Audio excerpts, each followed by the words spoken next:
আপনি যদি আপনার স্বপ্নের বাড়িটা তৈরি করতে চান, তাহলে আমরা যে সাজেশন করি, আমাদের পক্ষ থেকে প্রথমেই হলো সাজেশন আপনার জন্য একজন দক্ষ ইঞ্জিনিয়ার নিয়োগ করা।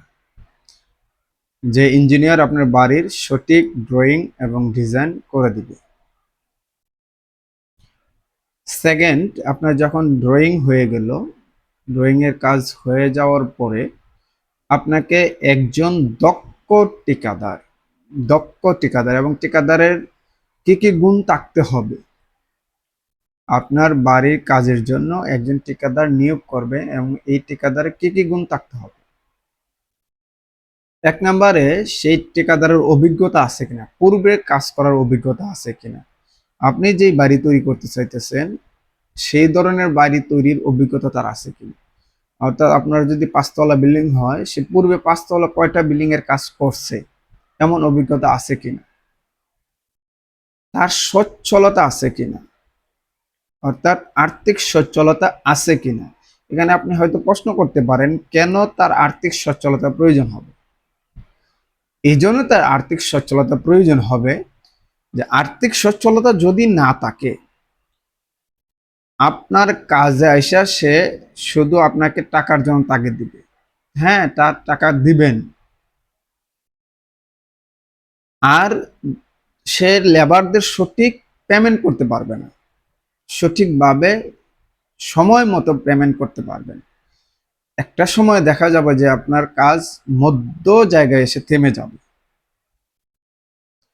3 নম্বরে, যেই ঠিকাদার আপনি নিয়োগ দিতেছেন সেই ঠিকাদার ড্রয়িং অনুযায়ী কাজ করতে পারে কিনা, ড্রয়িং বুঝে কিনা। অর্থাৎ আপনি যে ড্রয়িংটা দিছেন সেই ড্রয়িং এর সব কিছু সে বুঝতেছে কিনা, বা পূর্বে ড্রয়িং অনুযায়ী সে কাজ করছে কিনা, এইসব বিষয় অবশ্যই তার অভিজ্ঞতা থাকতে হবে। এবং সে যেই কাজ পূর্বে করছে সেই পূর্বের রেকর্ডগুলা, 4 নম্বরের যে গুণটা, তার পূর্বের কাজের রেকর্ড কেমন। অর্থাৎ আপনার আশপাশে যদি সে কাজের কোনো রেফারেন্স দিয়ে থাকে, তার সাথে যোগাযোগ করুন, তার সাথে যোগাযোগ করে দেখেন যে তার পূর্বের কাজের রেকর্ড কেমন, অর্থাৎ সে সঠিকভাবে কাজ করছে কিনা।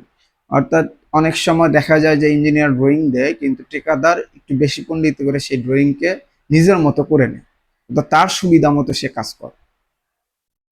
এভাবে আমি বড় বড় 4টা গুণের কথা তার বললাম।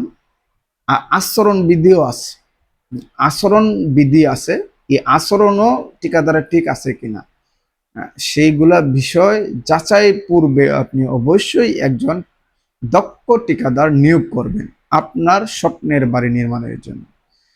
আর অবশ্যই আমাদের সঙ্গে যোগাযোগ করবেন, নিচে নাম্বার দেওয়া থাকবে, যোগাযোগ করবেন, অথবা আমাদের ফেস অথবা ইউটিউব চ্যানেলে ফলো করবেন এবং সাবস্ক্রাইব করে সাথে থাকবেন।